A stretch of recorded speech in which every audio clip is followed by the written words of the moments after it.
I've been on Reddit for years, mostly lurking in the darker corners of the site. Subreddits like r/paranormal, r/creepy encounters, and especially r/nosleep have always been my guilty pleasure. I never posted, never commented much, I just read. For the longest time it was entertainment, stories to kill time before bed or while riding the train to work.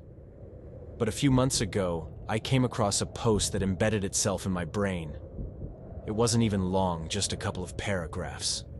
Someone wrote about being woken up around 3 in the morning by a knock at their door. A man was outside saying his car broke down.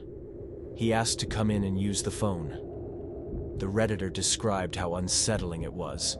The man's voice, his stillness, the way he repeated himself when they refused. According to the post, the guy eventually left, but not before dragging something sharp across the door. The story gave me chills, but I scrolled past. After all, no sleep is for fiction, right? Last week, I learned otherwise. It was 2:45 in the morning when my dog, Riley, started growling. At first, I thought he was just dreaming. He's a big shepherd mix, and sometimes he makes noises in his sleep. But then I heard it. A knock, not frantic, not hurried, just steady. 3 slow thuds against the front door. I froze. Nobody knocks at that hour unless it's an emergency. My house sits on the edge of town, no close neighbors, and you can see the road from my living room window. There were no headlights outside, no sign of a car. I got up cautiously, heart pounding in my ears, and checked the peephole. There was a man standing there. He wore a gray hoodie, the hood pulled up low. His hands were jammed deep into his pockets, his head angled just enough that the porch light didn't catch his face. I couldn't see his eyes, only the lower half of his face, pale and slack like he wasn't even trying to look human. "Hey," he said. His voice was flat, not anxious, not even tired, just calm. "Sorry, my car broke down. Can I use your phone?" Every muscle in my body tensed, because I had heard those exact words before, in that Reddit story. I swallowed and tried to sound firm. "I can call someone for you. Give me the number."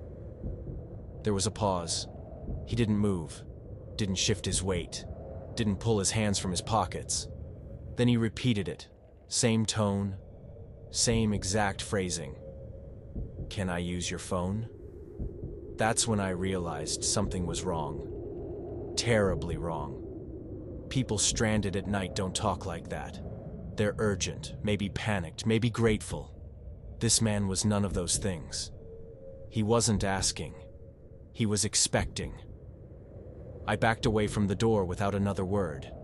Riley pressed against my leg, growling low, the fur on his neck standing straight up. The knocking stopped.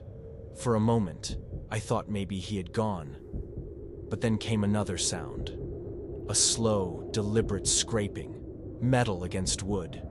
The sound traveled downward, dragging across the door like he was carving into it.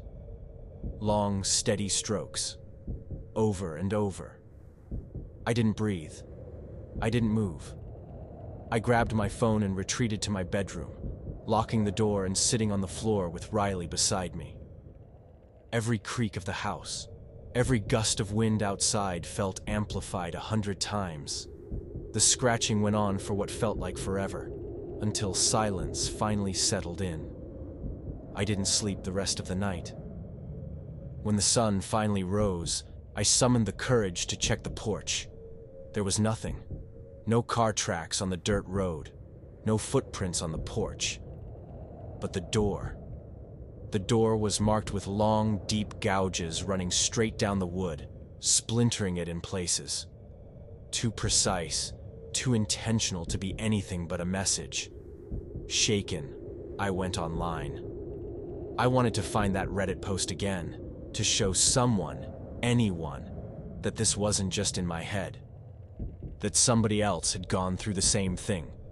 But when I searched, it was gone. Deleted. Like it had never existed. The username, the comments, everything. I even checked cached versions, screenshot archives, nothing. Just me, the memory, and the scratches on my door. That was a week ago. Since then, Riley wakes me at exactly the same time every night. 2:45 a.m. He sits at the door, growling low, staring at the wood like he knows what's on the other side. But no one knocks.